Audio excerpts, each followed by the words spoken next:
And a very welcome to you, Cancer, for your July 2023 reading. Thank you for being here. It is good and it is pleasant. The crab of Cancer is the ancient scarab of Egypt, the sign of the summer solstice, where the sun is at its height, victorious, and the sign of the moon holds it up. It is the wedding feast of the young prince and princess to become a king and a queen. And then it is the king crowned and going out of his newly established kingdom.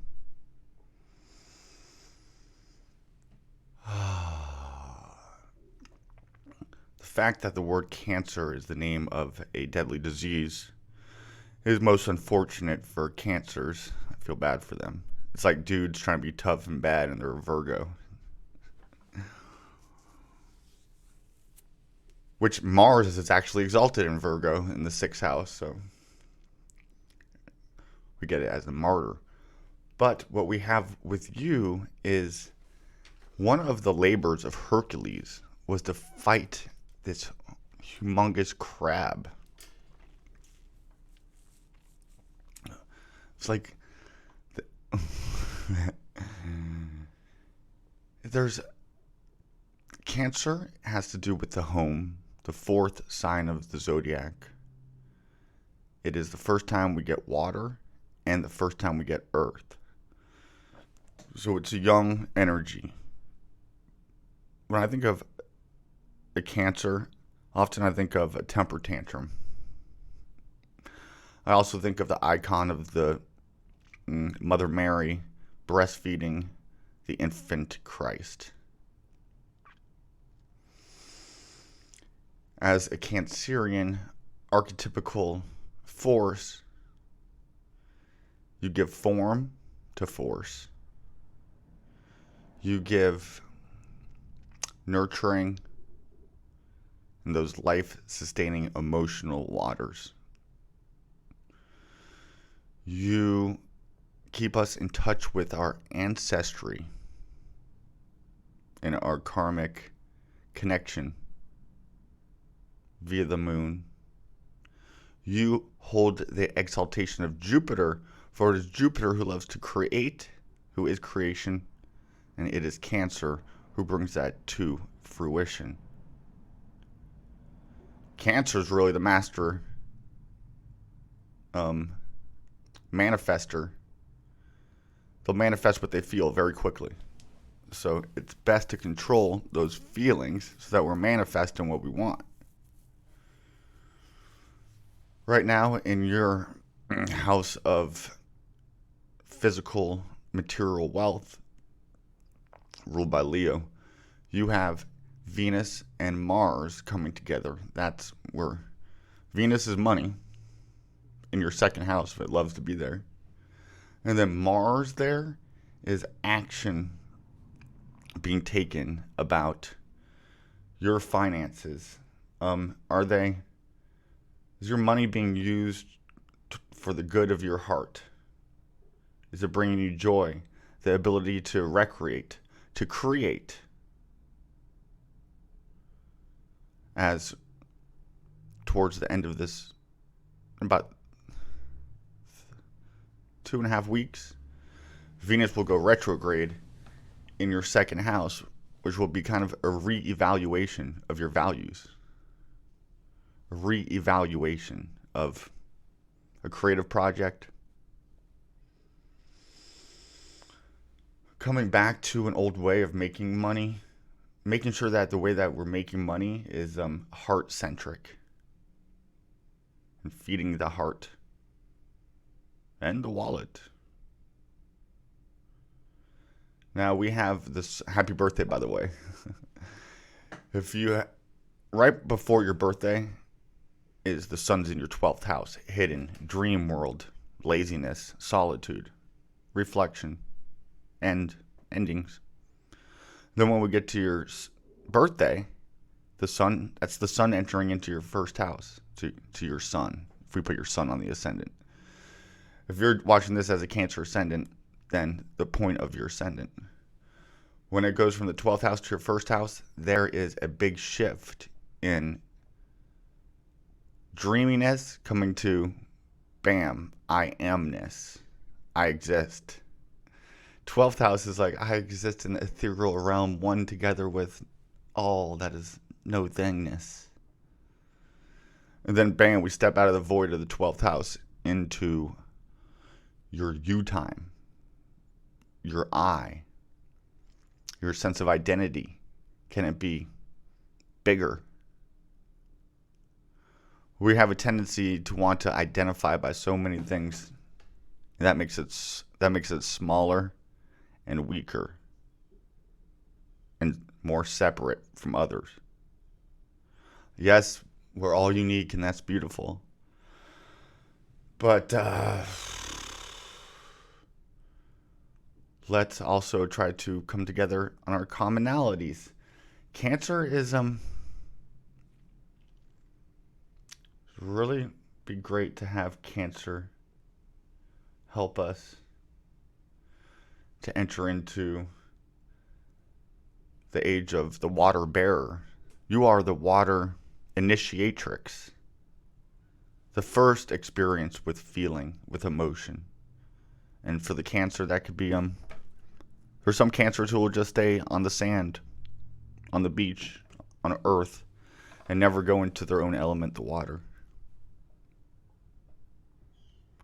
Or when they do, it's a wellspring of rage.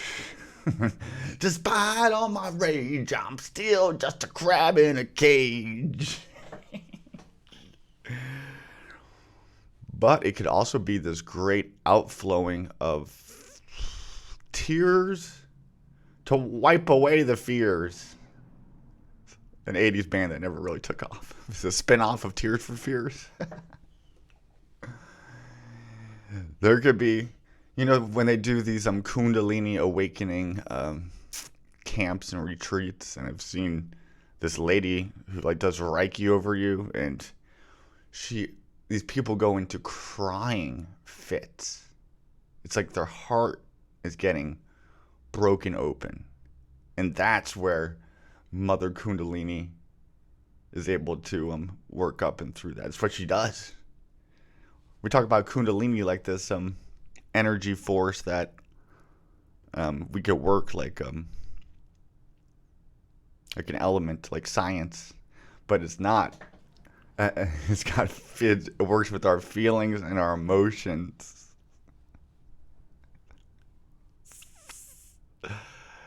And we bury those things and we turn hard.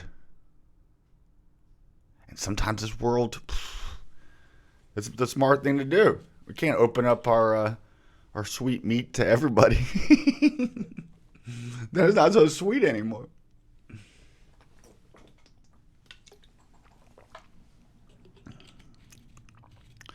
Knowing your worth. This goes with the value kind of stuff that we're looking into what we value. Our own self-value. A self-evaluation. Without being stuck in the past. Cancer has a beautiful gift of keeping us in touch with our ancestral wisdom, the waters of memory. The name for water in Hebrew is mem, the letter mem, M. Right there's in the middle. And water holds memory. Cancers are known for nostalgia. It's a nostalgia time of year, summertime. You think of summers past, 4th of July. America is a Cancer. Jupiter exalted, big. We do things big. Cancers usually have big breasts, big booties, round like the moon, big eyes, big cheeks. Cancer men are more in touch with their feminine side. Or if they're not, they rage out in unhealthy temper tantrum ways, end up in jail.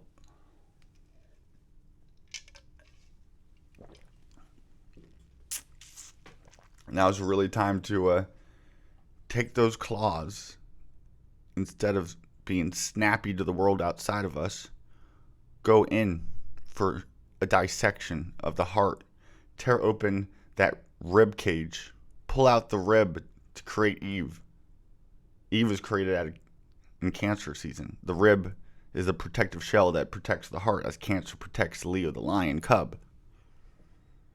Right now you have Mars and Venus ahead in your second sign of the lion cub, trolling behind the Sun and Mercury now. So it's the Sun and the main hero of the character, together with his assistant Mercury, the scribe, the strategic planner.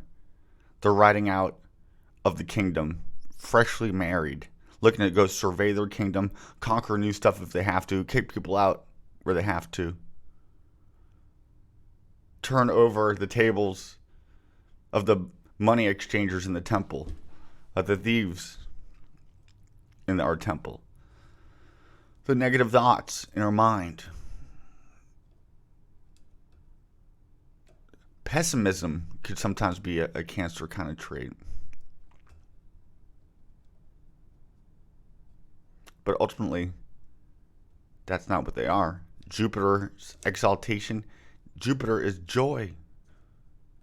Juventes means youth. It's a name for Jupiter. And I think July, the month that Cancer's in, I think that's another name for Jupiter. I looked into the etymology of Julius, for Julius Caesar, Gaius Julius Caesar, and they don't have any. But Yule, I think from Yule. Yuletide carol being sung by a choir, and folks dressed up like Eskimos. Only a half more year till Christmas time again. I love Christmas, even though I don't believe in it, and I know the astral myth behind it. But we will have a full moon in your opposite sign, Capricorn, during your birthday month, which happens every year. And that is, even though it's now focusing on you time, like the light is on you, that full moon in Capricorn is going to bring a light to our unconscious idea of the dad, of authority. It could be that voice of our dad inside of us that says, that's not good enough. It was lacking faith almost. Jupiter is a planet of faith. In Cancer, it's our faith getting nurtured. Yeah, faith is and belief. We have to look at that. We have to reevaluate. As we're using faith as a crutch, as escapism, as intellectual laziness, belief as cognitive dissonance, or are we using faith as faith in ourselves, faith in humanity, faith in our vision, faith in our mission, faith in our calling, faith in action, willing through our conscious focus what we want into existence, ultimately what will fulfill your heart. We're doing heart space stuff right now in relationship to your money. We're going to have the North Node move into your 10th house this month. So that's going to be really a focus on career, legacy, the kind of things that this full moon in Capricorn will bring about. Did we just marry for physical stability without emotional fulfillment? Are we not providing emotional fulfillment to ourselves? Or are we caught up in just the work hierarchical climbing system? Can we have a voice of our Father inside of us that is more together with the Mother?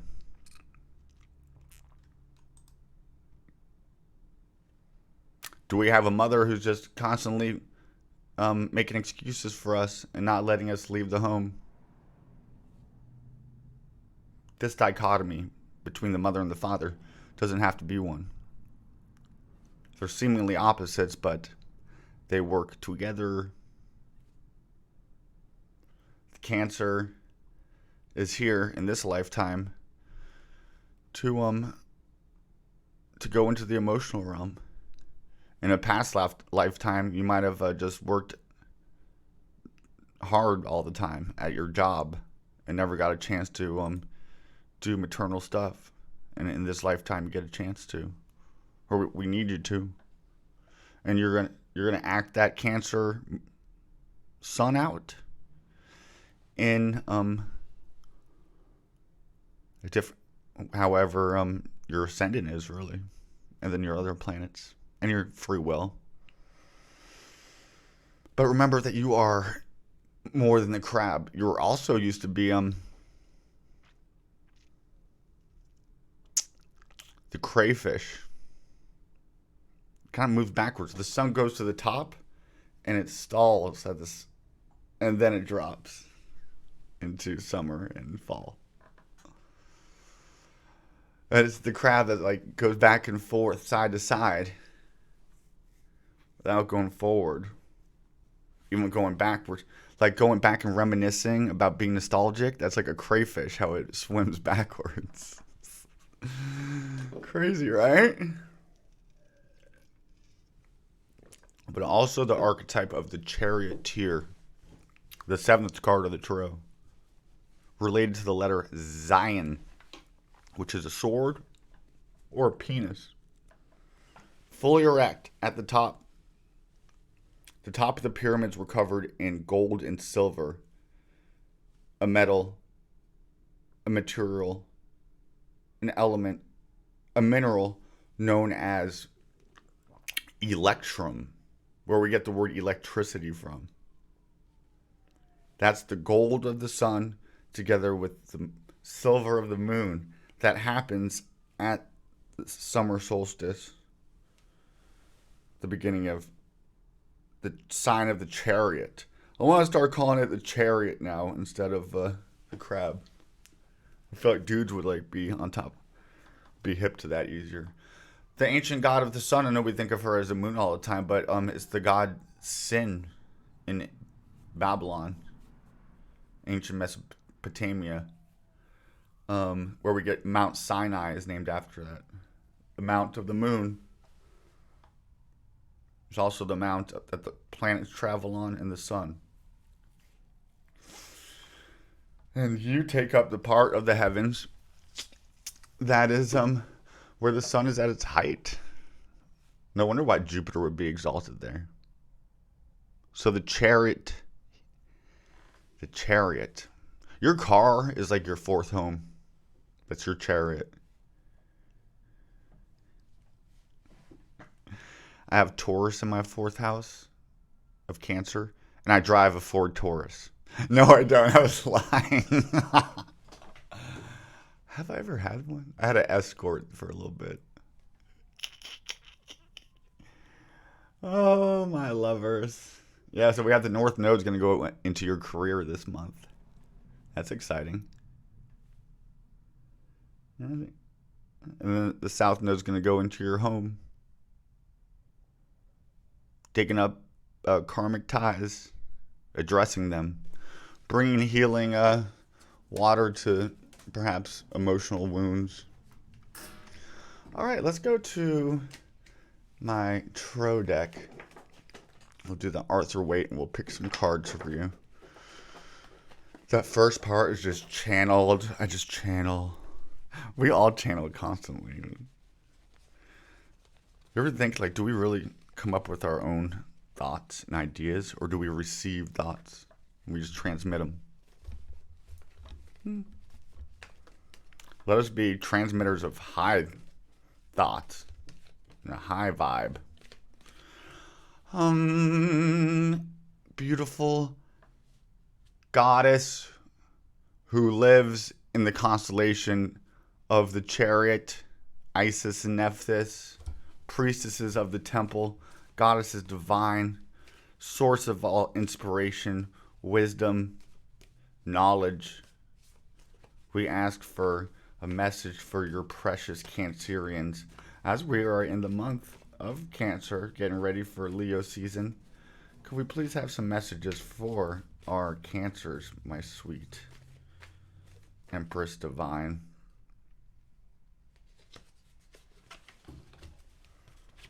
The Magician, Mercury, Air, the Sun.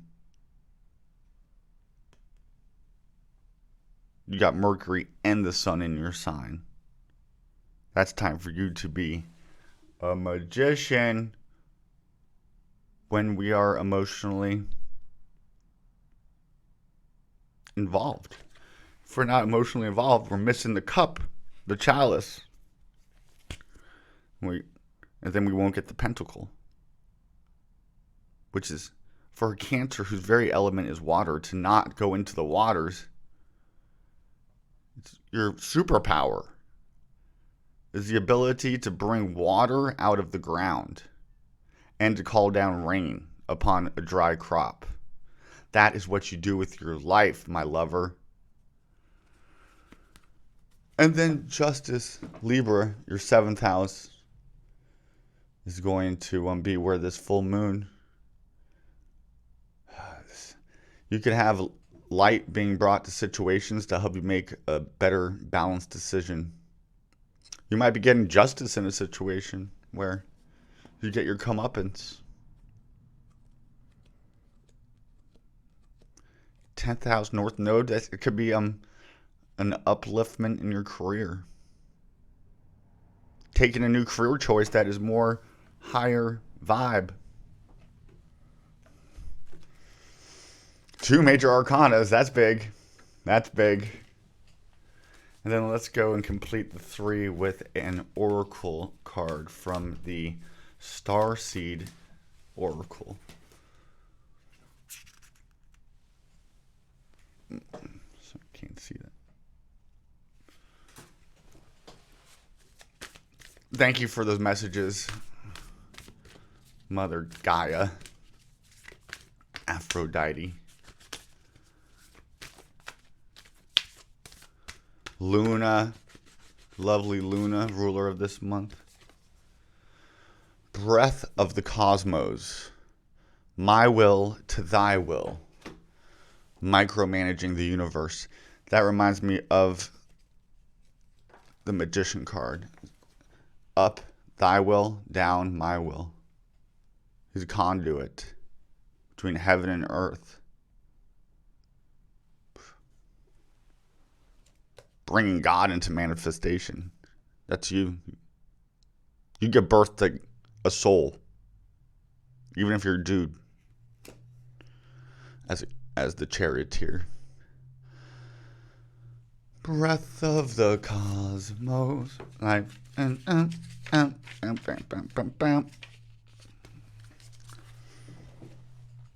when we rely on our own will, we're micromanaging the universe and resisting the natural flow of life.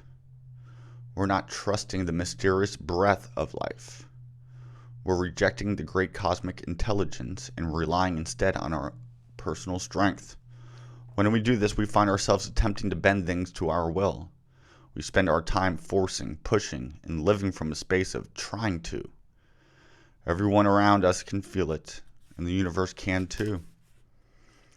You're being called to stop micromanaging the universe and trust the breath of life, to surrender to the greater will that God has for you, to move from my will to thy will. When you surrender to the greater will of life, you begin dancing with the rest of life. When you bow to the great mystery and say, please use me, please show me the way, little by little, you will find yourself living your most fulfilling, authentic life. When you surrender your personal will, when you relinquish control and release the way you think things should be and surrender to the greater will, you find yourself being led. You begin breathing the breath of life. Let us say together, I'm willing to stop relying on my own strength and personal agenda and instead surrender to the breath of life. Dear God, universe, goddess, help me move from my selfishness, my fear, my small-mindedness to thy will, infinite potentiality, amazement, wonder, awe. That is my highest self's will. Lead me, show me the way.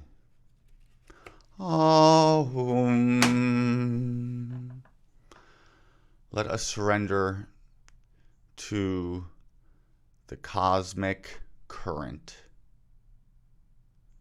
and with our intention put into place, faith and trust, we are assured that our beliefs in the beneficence of the cosmos, that the universe is in fact tilted in our favor because we make it so. We trust in that and let us go. Let us go. My dearest charioteers, happy birthday. I hope this spin around the wheel is the best one yet. Farewell. Oh, the Aquarian.tv, book a personal reading. I need money because we're trying to start a temple here. We need a physical building, schools, propaganda. I need people to help me with this Aquarian temple, please. You are the temple priestess, together with the Taurus and Scorpio. All the earth and water signs. All right, I'm going to shut up. Bye-bye.